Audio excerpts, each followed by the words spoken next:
네, 오늘은 사순절 네 번째 말씀, 탐심과 정욕에 대한 말씀을 나누겠습니다. 우리가 계속해서 죽음에 이르는 우리 영혼의 치명적인 죄 7가지를 살펴보고 있습니다. 오늘이 마지막 시간인데요.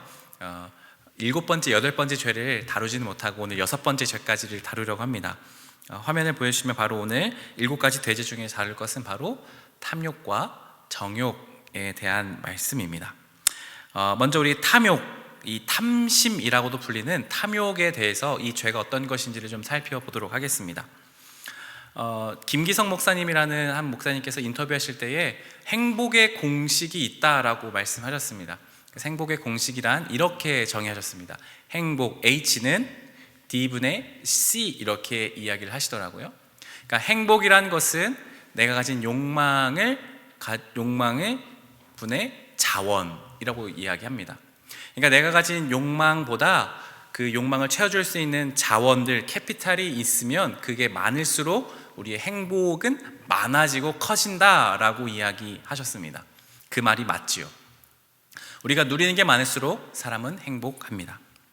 그런데 과거에는 우리가 경험하지 못했던 세대 어른들에는 이런 말씀을 많이 하셨습니다. 등 따숩고 배부르면 그만이다.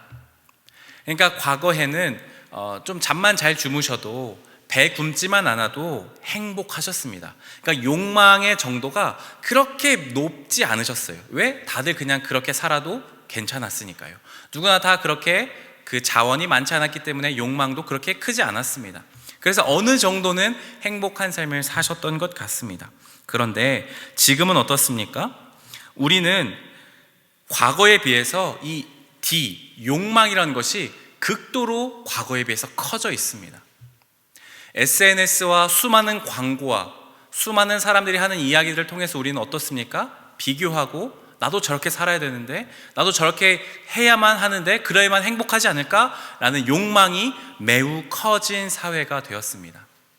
그래서 내가 그 광고에서 나오는 저 스마트폰을 갖고 있어야만, 나도 저 여행지에 가야만, 나도 저 유행하는 브랜드의 옷을 입어야만, 유행하는 옷의 트렌드를 따라가야만 나도 마치 그렇게 돼야 되는 것처럼 이 세상은 우리를 욕망을 계속해서 키워내고 있습니다. 그래서 우리가 이런 욕망이 커지는 사회를 흔히 소비주의 사회라고도 말합니다. 이 자본주의 사회를 살아가는 우리의 현실은 계속해서 뭔가를 소비하도록 만듭니다.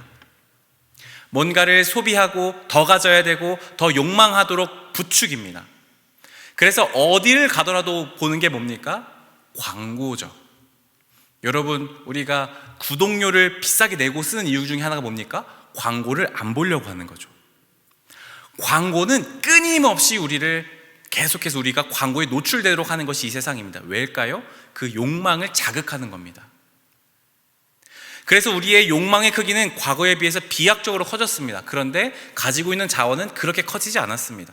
그래서 행복의 정도가 떨어지고 있다라고 이야기합니다. 에릭 프롬이라는 유명한 심리학자가 쓴 책인 소유냐 존재냐 하는 책이 있습니다. 여러분 한 번쯤은 다 읽지는 않으셨어도 들어보셨을 만한 책입니다. 에릭 프롬이라는 심리학자는 인간을 크게 2가지의 부류의 사람으로 이야기합니다. 하나는 소유 양식을 가진 소유적 존재가 있고, 또 하나는 존재적 양식을 가진 사람이 있다라고 이야기합니다. 소유 양식을 가진 사람은 어떤 사람입니까? 이렇게 생각하는 사람이죠. 내가 지금 타는 차, 내가 지금 살고 있는 집, 그 위치, 평수, 내가 지금 먹고 있는 음식, 내가 입고 있는 옷의 브랜드, 그런 것이 곧 나라고 생각하는 것이 소유 양식을 가진 사람입니다. 나는 이런 브랜드의 옷을 입고 있어. 그러니까 난 이만큼 비싼 옷을 입고 있으니까 나는 그만큼 가치 있는 사람이야. 나는 이런 멋진 차를 타니까 나는 훨씬 더 능력 있고 나는 근사한 사람이야 라고 생각하는 것이 소유 양식을 가진 사람입니다. 이런 사람은 어떻습니까? 끊임없이 비교하고 더 가지고 더 얻으려고 애씁니다.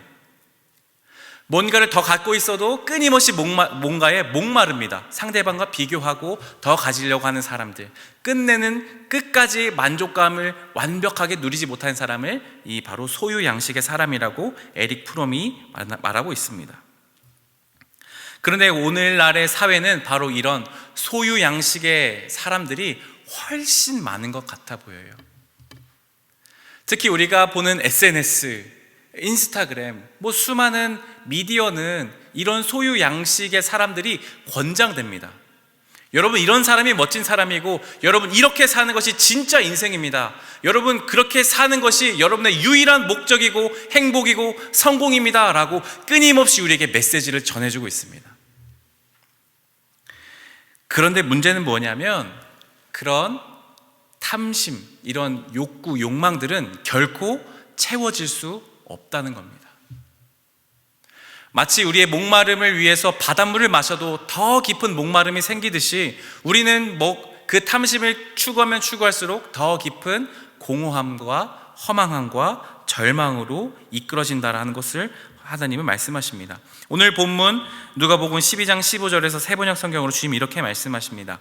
그리고 주님이 사람들에게 말씀하셨다. 너희는 조심하여 온갖 탐욕을 멀리하여라. 재산이 차고 넘치더라도 사람의 생명은 거기에 달려있지 않다. 아멘. 예수님이 말씀하십니다. 온갖 탐욕, 욕망을 멀리하라고 말씀하십니다. 재산이 아무리 차고 넘쳐도 사람의 생명이 거기에 달려있지 않다라고 주님은 이 시대를 향해 정면으로 반박하며 말씀하고 계십니다. 사람의 생명은, 진짜 행복은, 진짜 만족감은 뭔가를 더 많이 얻고 뭔가를 소유해서 되는 것이 아니라고 주님이 말씀하십니다. 그러나 세상은 계속해서 우리를 더 가지라고, 그것이 진짜 안전을 줄 것이고 만족감을 줄 것이고 이 삶이 진짜 행복이라고 끊임없이 가르치죠. 성경은 이런 탐심에 대해서 또 다른 신약 성경에서 이렇게 말씀합니다. 골로새서 3장 5절 말씀인데요, 우리 이 말씀 한번 같이 읽어볼까요? 시작. 그러므로 땅에 속한 지체의 일들, 정욕과 악한 욕망과 탐욕을 죽이십시오. 탐욕은 우상 숭배입니다. 아멘. 성경은 아주 단호하고 단순하게 탐욕을 한 단어로 정의합니다. 우상 숭배다. 탐심은 하나님이 아닌 다른 신을 섬기는 것이라고 성경은 정확하게 정의합니다. 그리고 그 탐심을 죽이라고 명령합니다. 왜일까요? 탐심이 문제가 되는 것은 무엇입니까? 우리가 더 많이 가지려고 하는 그 이유는 무엇이냐 하면, 나의 만족과 나의 생명과 나의 안전과 모든 좋은 것들을 하나님이 아니라 다른 것으로부터 얻으려고 하기 때문입니다. 다시 말씀드릴게요.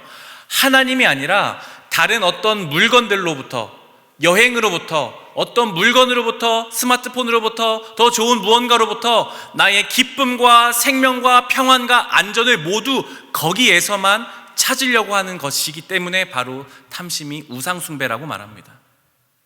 진짜 기쁨, 참된 만족은 누가 주시는 겁니까? 성경은 끊임없이 하나님에게서부터 온다라고 말합니다.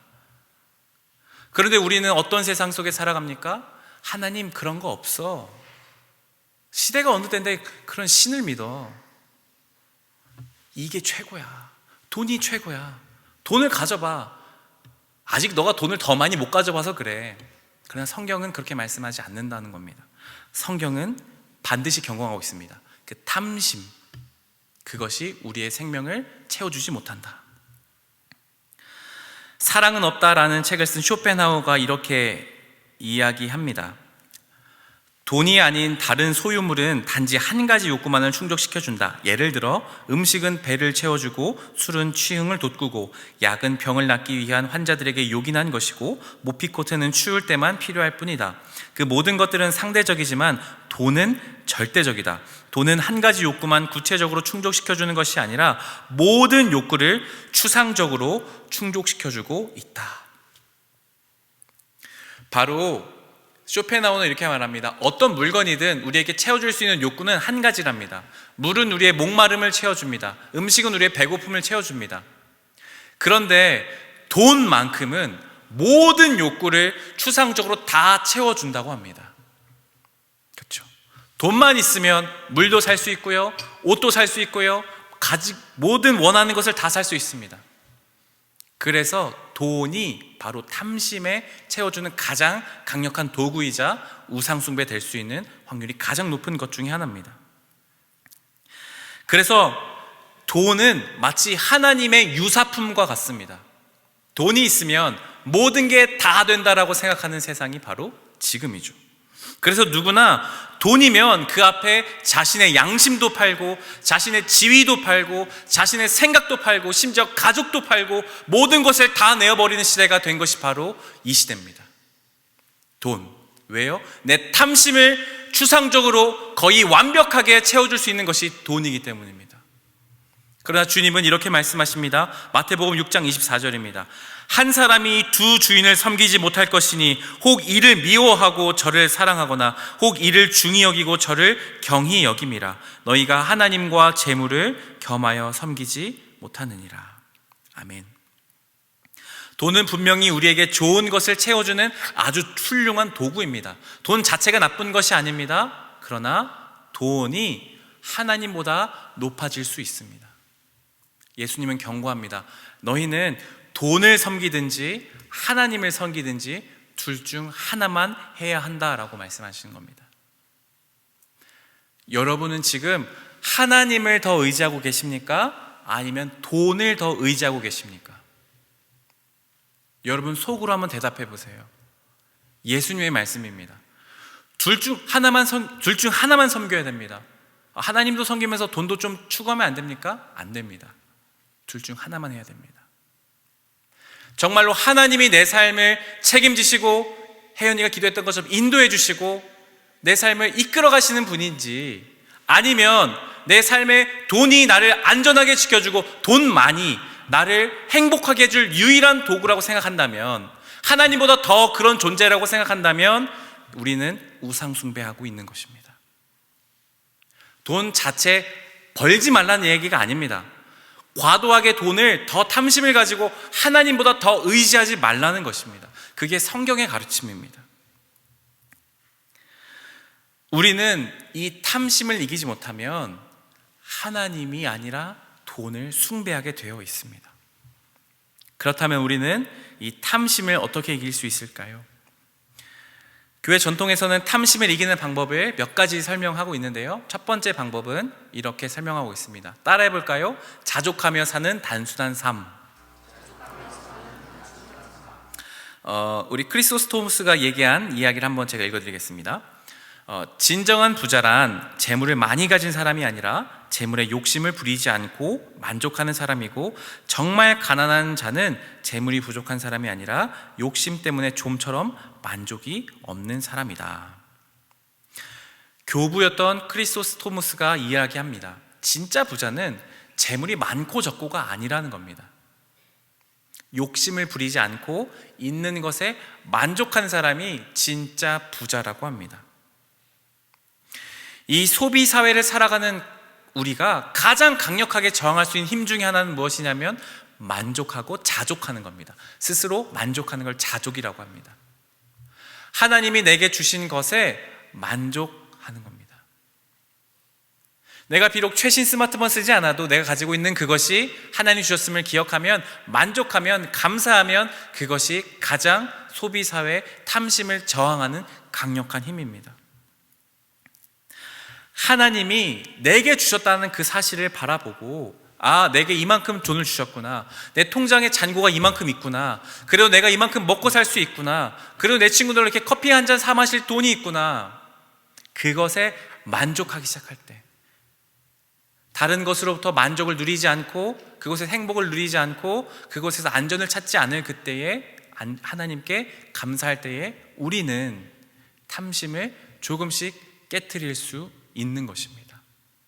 탐심은 어떻게 합니까? 계속 더 움켜쥐라고 말합니다. 만족하지 말라고 합니다. 더 가지라고 말합니다. 그것에 강력하게 저항하는 것이죠. 주님이 우리에게 주신 것이 난 이미 만족하다. 그것을 애써서 싸워야 가야 하는 것입니다. 마태복음 6장 31절부터 33절에 이렇게 주님이 말씀하십니다. 그러므로 무엇을 먹을까, 무엇을 마실까, 무엇을 입을까 하고 걱정하지 말아라.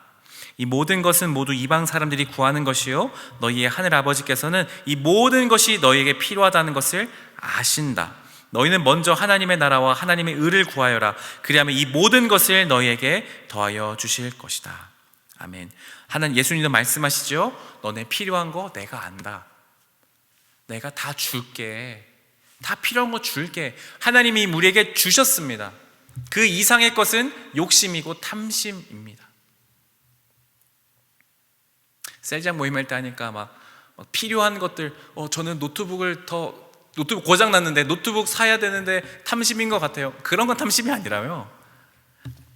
제가 제 예를 들었는데, 저는 맥북 옛날에 한번 설명한 적이 있었는데, 제가 맥북을 하나 갖고 있거든요. 근데 제가 하나 더 샀어요. 충분히 쓸 수 있거든요. 근데 하나 더 갖고 싶어서 샀습니다. 그게 탐심입니다. 가지고 있는 것이 필요한 것을 사는 것은 탐심이 아니에요. 필요한 것은 사야죠. 그러나 무언가를 더 가지려고, 그것으로 더 큰 만족감을 얻으려고 하는 그런 것들, 주님이 우리에게 이미 주신 것들에 만족하지 않고 더 많은 것을 누리려고 할 때, 하나님 나라와 뜻을 구하지 않고 살아갈 때, 그것이 탐심입니다. 그렇다면 두 번째 탐심을 이기는 방법은 무엇일까? 바로 나누는 삶입니다. 나누는 삶. 잠언 11장 25절의 말씀, 우리 새번역 성경인데 한번 같이 읽어볼까요? 시작. 남에게 베풀기를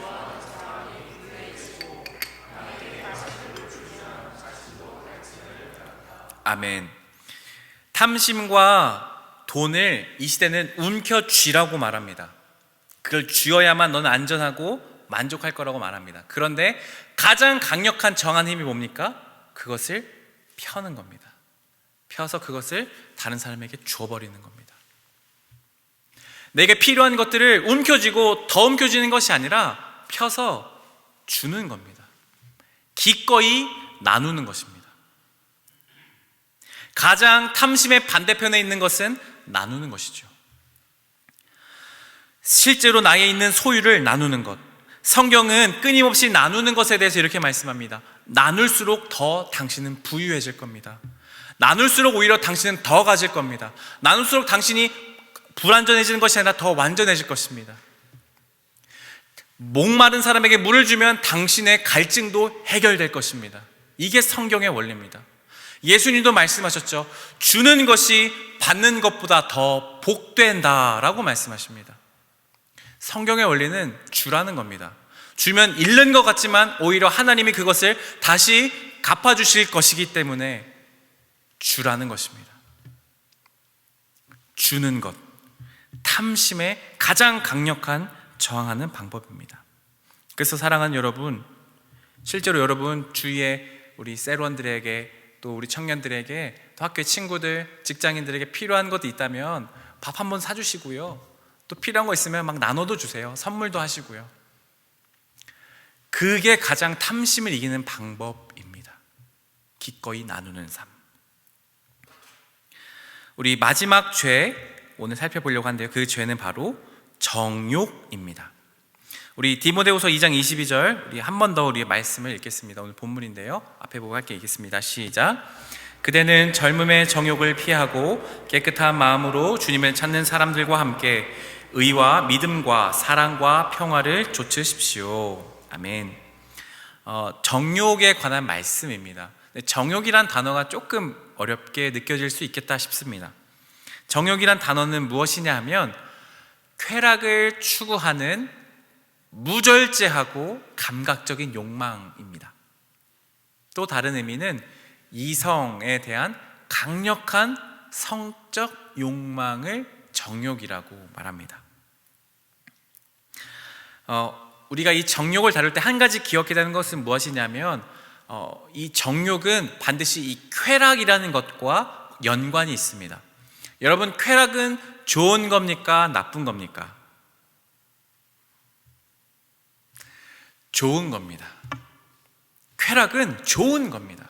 하나님이 우리에게 주신 아주 좋은 선물입니다.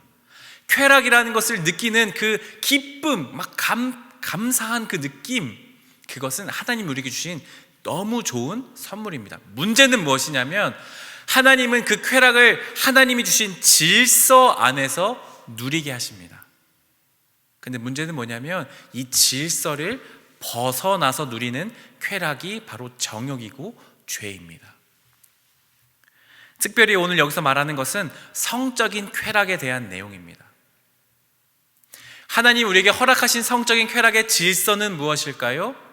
바로 가정이라는 틀 안에서 한 명의 부인과 한 명의 남편이 서로 성적인 연합을 해서 누리는 것, 그것을 쾌락이라고 말합니다. 그것이 바로 하나님 주신 질서입니다. 바로 이런 쾌락을 통해 하나님은 우리가 서로 배우자끼리 서로 깊은 친밀감, 하나됨, 영적인 연합, C.S. 루이스에 의하면 초월적인 연합을 누리게 하신다고 말씀합니다. 그런데 문제는 무엇이냐 하면 우리는 이런 연합, 어떤 가정 안에서의 질서, 그런 쾌락이 아니라 이것을 벗어나서 단지 쾌락만을 얻기 위해서 요즘 사람들은 살아간다는 겁니다. 그걸 정욕이라고 합니다. C.S. 루이스는 순전한 기독교에서 이렇게 비유합니다. 먹는 것으로 비유합니다. 여러분, 우리가 맛있는 식당에 갔습니다. 맛집에 갔어요. 그럼 가서 막 맛있는 걸 시켜서 먹습니다. 그럼 여러분 어떻게 해요? 막 맛보면서 막 기뻐하죠. 먹죠. 그리고 다 음식물을 씹은 후에 어떻게 합니까? 삼키죠. 삼키면 그 음식물이 우리의 위 속에서 소화돼서 우리의 살아갈 에너지가 되고 자양분이 되고 우리의 하나가 되는 것이죠. 그런데 이게 바로 성적인 연합을 말하는 것인데 C.S. 루이스는 이렇게 말해요. 그냥 쾌락만을 위한 성관계는 어떻게 이야기하냐면 먹고 음식물을, 맛있는 것을 먹고 뱉어버리는 것이라고 말합니다. 먹고 그냥 삼키지 않고 뱉어버리는 거랍니다. 맛있는 그 맛만 느끼는 거예요. 쾌락만 느끼는 거예요. 그걸 정욕이라고 합니다. 성적인 관계를 맺을 때 그 사람을 향한 어떤 연합, 그 사람을 향한 사랑, 한화됨, 그런 것이 아니라 성적인 쾌락, 상대방을 대상화하고 나의 성적인 욕구를 만족시켜주는 여성 혹은 남성으로서만 대하는 것이 바로 정욕입니다. 그것을 주님이 오늘 뭐라고 말씀하세요? 청년의 정욕을 피하라고 주님은 말씀하십니다. 이게 왜 문제일까요? 요즘 시대에 누가 그렇게 안 삽니까, 목사님? 혼전술교 그런 고리타분한 이야기를 아직도 하고 계시는 겁니까? 예, 맞습니다. 주님은 그것을 피하라고 말씀하십니다. 왜 그걸 피하라고 말씀하실까요? 사무엘하 13장 14절부터 15절까지 말씀 읽어보겠습니다. 제가 읽어드릴게요. 다말이 이렇게까지 말하는데도 암논은 다말이 애원하는 소리를 들으려 하고 하지도 않고 오히려 더 센 힘으로 그를 눕혀서 억지로 욕을 보였다. 그렇게 욕을 보이고 나니 암논은 갑자기 다말이 몹시도 미워졌다. 이제 미워하는 마음이 기왕에 사랑하던 사랑보다 더하였다. 암논이 그에게 당장 일어나 나가라고 소리를 버럭 질렀다. 아멘. 이 이야기는 다윗의 자녀들의 이야기입니다. 다윗에게는 여러 명의 부인이 있었습니다. 그리고 그 부인으로부터 여러 명의 자식들이 있었습니다. 그 중에 암논이라는 아들이 있었고요. 또 다른 배다른 누이였던, 이복 누이였던 다말이라는 여인이 있었습니다. 그런데 이 암논이 자신의 배다른 누이였던 다말을 사랑했던 거예요. 좋아했습니다. 근데 막 상사병에 걸릴 만큼 너무너무 좋아했어요. 그런데 이 다말을 얻기 위해서 아버지 다윗에게 요청해서 내 와이프로 주십시오 한 게 아니라 그 정욕이 끌어올라서 어떻게 했냐면 그 다말을 가서 그 방으로 가서 다말을 범했습니다. 욕보였습니다. 자, 죽을 만큼 상사병을 앓았던 암논이 다말을 범했습니다. 성관계를 맺었습니다. 그런데 오늘 말씀해 보니까 어떻게 됐을까요? 말씀 다시 한번 보여주실래요? 사무엘 13장 15절에 보면 이렇게 되어 있습니다. 그렇게 욕을 보이고 나니 암논은 갑자기 다말이 몹시도 미워졌답니다. 욕망을 채웠는데, 정욕을 채웠는데 그 사람을 더 사랑하게 되는 것이 아니라 오히려 어떻게 됐습니까? 더 미워졌답니다. 정욕의 문제는 무엇이냐 하면 오히려 정욕을 채우고 나면 우리는 더 깊은 허무와 절망감과 분노에 빠지게 된다는 것입니다. 정죄감에 빠지게 되는 것입니다. 하나님이 허락하신 이 질선에서 누리는 쾌락이 아닌 다른 쾌락은 오히려 더 허무감, 더 깊은 공허함, 그래서 또 다른 쾌락을 찾아서 끊임없이 방황하도록 하는 게 그 정욕의 문제이고 우리를 그렇게 힘든 삶으로 빠지게 만든다라는 것입니다. 이러한 정욕은 하나님이 주신 참된 즐거움, 쾌락의 유사품입니다. 만들어낸 것뿐입니다. 흉내에 불과한 것입니다. 그런데 요즘 어떻습니까? 이런 쾌락을 누리는 것이 당연한 시대가 되었습니다. 당연히 연애하면 동거하는 거 아무 문제가 되지 않습니다. 한 번쯤 만나서 성관계 한번 맺어보고 결혼하는 게 맞지 라는 인식이 너무나 자연스러운 시대가 되었습니다. 오히려 그렇게 살아가는 것이 멋진 삶이고 더 능력 있는 사람이라고까지 이야기하는 게 요즘 시대가 되어버린 것입니다. 그런데 하나님은 청년의 정욕을 피하라고 말씀하십니다. 그렇게 우리가 정욕을 피하는 두 번째 이유가 뭔 줄 아세요? 바로 이 정욕에서 누리는 쾌락은 이전에 누렸던 모든 쾌락을 다 뺏어갑니다. 우리 창세기 3장 8절 말씀인데 우리 이것은 한 목소리 읽어볼까요? 시작. 그 남자와 그 아내는 주 하나님이 동산을 거니시는 소리를 들었다. 남자와 그 아내는 주 하나님의 낯을 피하여서 동산 나무 사이에 숨었다. 아멘. 또 아담과 하와 이야기입니다. 하나님이 처음 만드신 아담과 하와는 하나님이 주신 에덴 동산에는 완벽한 곳에서 살았습니다. 오늘 말씀을 보니까 하나님의 얼굴을 피했다고 합니다. 선악과라는 걸 하나님 먹지 말라는 그것을 먹었습니다. 하나님이 금지하신 그것, 하나님이 하지 말라는 그 행동을 하게 됐습니다. 그때 어떤 느낌을 들었을까요? 하나님 주신 그 질서를 깨트리는 그 미묘한 해방감이 있었을 겁니다. 그 순간에 어떤 쾌락을 느꼈을 겁니다.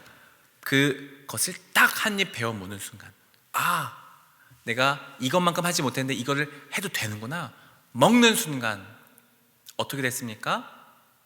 오히려 하나님의 얼굴을 피했습니다. 이전에 모든 하나님이 주셨던 좋은 것들에 대한 쾌락이요, 좋은 먹는 것들, 그 기쁨을 잃어버렸습니다.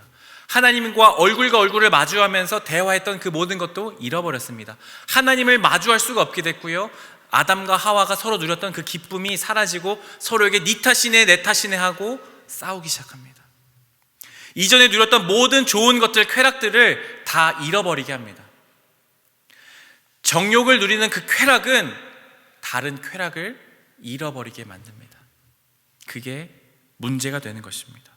오히려 더 깊은 절망과 허무로 계속해서 빠져들게 만드는 것이죠.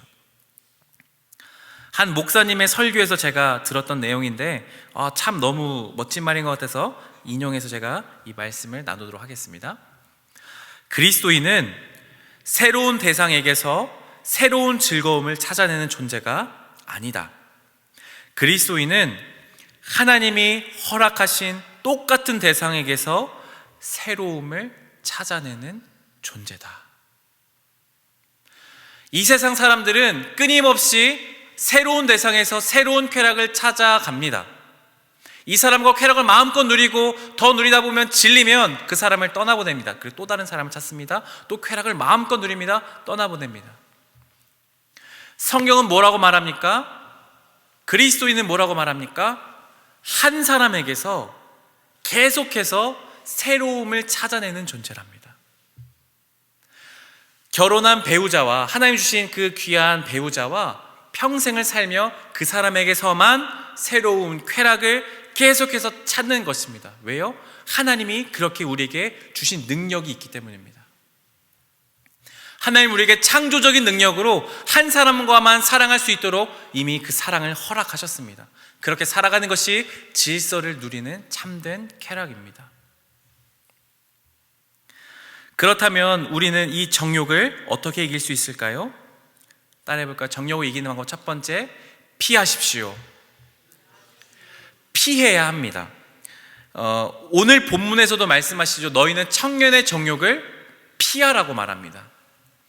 정욕은요, 쾌락은요, 특별히 청년의 때에 정욕은요 정말 이기기 어려운 죄입니다. 그래서 어떻게 되냐면요, 도망치셔야 돼요. 그런 쾌락을 쫓을 수 있는 상황과 환경과 모든 것에서 느껴진다면 도망가셔야 됩니다. 마틴 루터는 이렇게 말합니다. 새가 머리 위로 지나갈 수는 있으나 머리 위에 앉아 둥지를 틀게 해서는 안 된다. 새가 지나갈 수는 있어요. 우리에게 정욕이 찾아올 수 있습니다. 그럴 수 있습니다. 그런데 그것이 우리의 머리에 둥지를 틀지 못하게, 우리의 마음의 정욕이 나를 주장하지 못하게, 나의 정욕이 그것을 휘감싸지 못하게 도망가셔야 됩니다. 이길 수 없다면 도망치십시오. 그게 이길 수 있는 첫 번째 방법입니다. 두 번째 방법은 무엇입니까? 바로 말씀을 따르는 것입니다. 우리 시편 119편 9절, 우리 마지막 말씀인데요, 우리 큰 소리로 우리 선포하듯 우리 마음에 새기며 함께 읽어볼까요? 시작. 청년이 무엇으로 그의 행실을 깨끗하게 하리이까? 주의 말씀만 지킬 따름이니이다. 아멘. 너무나 당연한 말이지만 정욕을 이길 수 있는 방법은 하나님의 도우심 안에 우리가 이겨낼 수 있습니다. 주의 말씀을 새기는 것으로만 가능합니다. 하나님의 말씀을 우리의 마음판에 새기는 것입니다. 말씀이 우리의 삶의 기준이 되고 우리의 삶의 모든 길이 되는 것이 될 때에 우리는 정욕을 그때 피할 수 있습니다. 왜냐하면 세상은 끊임없이 우리에게 다른 가치관을 적용하게 합니다. 돈 구해도 괜찮아. 그런 쾌락 누려도 괜찮아. 그렇게 해. 인생 한 번 사는 거 즐거움 마음껏 누려. 뭐 어때? 그러나 주님은 정욕을 피하라고, 질서 안에서 쾌락을 누리는 것이 진정한 기쁨이라고 말씀하십니다. 그 말씀을 새기는 것입니다. 그 말씀을 우리의 마음밭에 가득 채워 넣는 것입니다. 그러면 우리는 이길 수 있습니다. 싸구려 쾌락 대용품이 아니라 진정한 가정 안에서 질서 안에서 누리는 그 기쁨이 정말 진짜 기쁨입니다. 어떤 죄책감도 누리는 것이 아니라, 허무감이 아니라 그 깊은 연합의 그 기쁨, 그것이 바로 하나님이 우리에게 주신 참된 능력입니다. 사랑하는 여러분, 혹시 우리 중에 이미 그 정욕과 쾌락을 이렇게 경험해 보신 분이 있을 수 있겠다 싶습니다. 이런 말하는 게 설교에서 참 어렵습니다만, 여러분을 제가 정죄하는 것이 아닙니다. 하나님은 우리에게 그것을 정죄하고, 너 왜 그렇게 살았어? 넌 이미 버림받았어. 너는 이미 틀렸어. 넌 실패자야. 그렇게 주님이 말씀하시는 것이 아닙니다. 이 7가지 대제를 여러분 계속해서 나누는 이유는 무엇이냐면, 우리를 돌아보는 것입니다. 그리고 하나님을 보게 하는 것입니다. 하나님 우리에게 뭐라고 말씀하십니까? 이제는 더 이상 그 죄에서 빠져있지 말라고 말씀하시는 겁니다. 여러분, 제가 과거를 들춰내서 너 이런 삶을 살았어? 너는 틀렸어. 그렇게 하는 것이 아닙니다. 쓰레기를 뒤지시 여러분의 죄를 뒤집는 것이 아니라, 지금부터 우리의 죄를 주님 앞에 회개하고 그렇게 살지 않도록 주님께 도움을 구하면서 정말 말씀을 새기며 정욕을 피하는 삶을 이제부터 시작하라고 권면하는 것입니다. 또 실패할 수 있습니다. 그럼 또다시 주의 말씀 앞에 회개하십시오. 또 실패하면 또 시도하면 됩니다. 그게 주님이 기뻐하시는 우리의 모습입니다. 주님은 우리에게 완벽함이 아니라 온전함을 요구하십니다. 사순절의 기간, 우리의 영혼을 망치는 죄를 살펴봤습니다. 사랑하는 여러분, 그리스도인으로 사는 거 남처럼 그냥 똑같이 살면 되는데 참 어렵습니다. 탐심도 피해야 되고, 정욕도 피해야 되고, 시기심도 피해야 되고, 교만도 피해야 되고, 화도 피해야 되고, 뭐가 이렇게 힘든 겁니까? 그러나 그 삶 안에 정말 하나님이 주신 참된 생명과 기쁨이 있음을 믿고 나아가는, 정말 이 시대에 찾기 힘들지만 정말 주님이 기뻐하시는 그리스도인 청년 되시기를 간절히 축복합니다. 함께 찬양하겠습니다.